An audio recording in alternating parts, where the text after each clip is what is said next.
Sir, Rampur से आपने nomination किया है। अब यहाँ आप क्या आगे आपकी क्या रणनीति है? किस तरह से इस चुनाव को देख रहे हैं? देखिए, रणनीति ये है इसमें, रणनीति तो पहले से ही थी। जो ईवीएम के एक्टिविस्ट हैं पूरे देश में, उन लोगों ने एक जब पॉलिटिकल पार्टीज़ को पूरी कोशिश करने के बावजूद भी हमारे पॉलिटिकल पार्टीज़ का समर्थन तो आया, लेकिन सड़क पे आंदोलन करने के लिए पॉलिटिकल पार्टीज़ नहीं आई।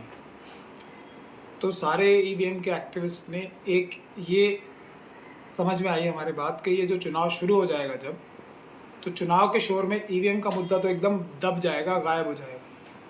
तो उसके लिए एक तो ये स्ट्रेटजी बनाई गई कि क्योंकि ईवीएम के मुद्दे की लड़ाई जब से 5 जनवरी से मैंने लड़ी और 50 ईवीएम का एक चैलेंज इलेक्शन कमीशन को दिया और हम पे पुलिस द्वारा बर्बरता कराई गई जब मैंने पहला मार्च निकाला था 5 जनवरी को। तो उसके बाद पूरे देश में ईवीएम का मुद्दा लोगों की दिल की धड़कन बन गया कि ईवीएम के ज़रिए से आरएसएस और बीजेपी हमें चुनाव हराती है और हमारे वोट काउंट भी नहीं हो पाते। तो मुझे अब आप लोग पूछेंगे रामपुर क्यों चुना गया? रामपुर इसलिए चुना गया कि ये एक ऐसी सीट है जो बीजेपी और आरएसएस के लोग जीत नहीं सकते, बहुत मुश्किल सीट है। लेकिन फिर भी उनके लिए, फिर भी वो पिछले 2 चुनाव में और उससे पहले भी कई चुनाव में एक ऐसा काम करके, जो इलेक्शन कमीशन की जो डिक्लेयर्ड पॉलिसी है कि ज़्यादा से ज़्यादा लोगों को वोट डलवाने की, उस डिक्लेयर्ड पॉलिसी के खिलाफ जाके पुलिस प्रशासन ने लोगों को यहाँ घरों में से वोट देने के लिए निकलने से भी रोका। तो एक वजह ये थी रामपुर चुनने की। दूसरा, पुलिस प्रशासन की जो बर्बरता और जो गैर कानूनी एक्टिविटी, वर्दी में अपने संवैधानिक पदों पर रहकर भी जो रामपुर में और दूसरी जगहों पे, ख़ास तौर पे यूपी में और दूसरी बीजेपी रूल स्टेट में है, उसके खिलाफ भी मुझे पुलिस को संवैधानिक और कानूनी रास्ते से रोकने के लिए, ना सिर्फ उनका मुकाबला करने के लिए बल्कि उनको सक्सेसफुली और कामयाबी से रोकने के लिए एक देश का सबसे बड़े चेहरों में से एक चेहरा माना जाता है। तो इसलिए रामपुर का चुनाव। फिर हमने ये भी एक गुजारिश की थी सब लोगों ने कि ये एक सीट जो ऑलरेडी हारी हुई सीट है, बार बार हारी हुई सीट है, इसको कम से कम ईवीएम के लिए छोड़ दिया जाए और एक मजबूत आदमी जो पुलिस प्रशासन को एक रोकने की ताकत रखता है संवैधानिक और कानूनी रूप से, उसको यहाँ लड़ने के लिए एक मुश्तरका चेहरा बनाया जाए, महमूद प्रचार। तब भी लेकिन किसी वजह से ये नहीं हो सका और टिकट दे दिया गया।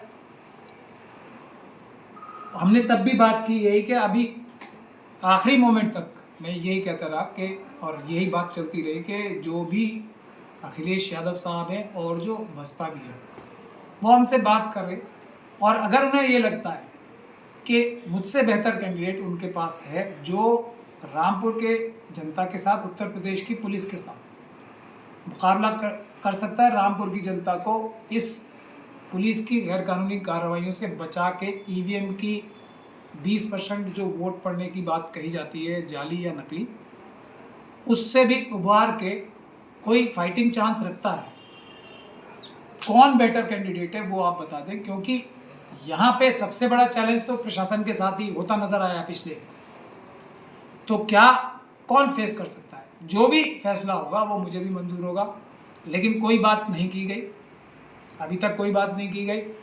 तब भी यहाँ के बहुत सारे लोगों ने मुझे बोला कि आपके आने से यहाँ के लोगों में एक उम्मीद जागी है, उत्तर प्रदेश के लोगों में एक उम्मीद जागी है कि अब पुलिस प्रशासन को कानून और संविधान के दायरे में रखने की एक मजबूत पहल हो सकती है। तो इसीलिए मैंने अब ये फैसला किया है, यहाँ मैं रामपुर में होटल बॉम्बे में अगले 3 दिन तक मैं यहीं क़याम करूँगा। मैं रामपुर की जनता से, जो भी मेरी बात सुन रही है, जो भी यहाँ के मौजूद लोग हैं, जो भी नेता हैं, जो भी सोशल एक्टिविस्ट हैं, या जो भी बासर लोग हैं, मैं यहाँ अगले 3 दिन तक क़याम करूँगा। और 3 दिन तक मैं ये चाहता हूँ कि आप लोग मेरी रहनुमाई करें, मार्गदर्शन करें आके कि मुझे क्या फ़ैसला करना है। मैं आज भी कोई एमपी बनने के लिए, मेरी कोई ज़ाती वो नहीं है, अच्छा जो मैं काम कर रहा हूँ उस काम को मैं मेरी ताकत उससे बहुत कई गुना बढ़ जाएगी जिस काम को मैं कर रहा हूँ, और मैं करता रहूँगा मरते दम तक। और वो सिर्फ यूपी में ही नहीं, पूरे मुल्क में कर रहे हैं हम, आसाम में कर रहे हैं, गुजरात में, राजस्थान में, महाराष्ट्र में, जहाँ जहाँ मजलूमों के साथ ज़्यादती होती है, हम लोग मजबूती से कश्मीर से लेकर कन्याकुमारी तक और आसाम से लेकर गुजरात तक काम करते हैं। लेकिन अगर मेंबर पार्लियामेंट बन के मेरी ताकत बढ़ जाएगी, इसमें कोई शक और शुबे की गुंजाइश नहीं। देखिए रामपुर यहाँ में जो आतंक है, जो वर्दीधारी लोगों का एक आतंक फैला हुआ है, जो वोटों की शक्ल में नजर आया कि कितने कम वोट परसेंटेज होते हैं, तो उसके लिए भी एक मजबूत रोक लगा सकते हैं। उसके लिए मैं आवाम का फैसला चाहता हूँ।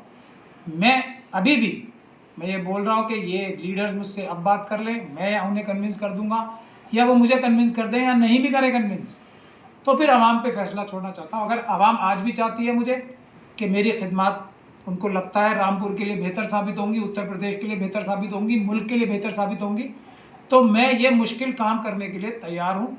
लेकिन मैं ये इल्ज़ाम नहीं लेना चाहता अपने ऊपर कि मैंने ये चुनाव लड़के किसी तरीके से आरएसएस और बीजेपी को कोई डायरेक्टली या इनडायरेक्टली फ़ायदा पहुंचाया।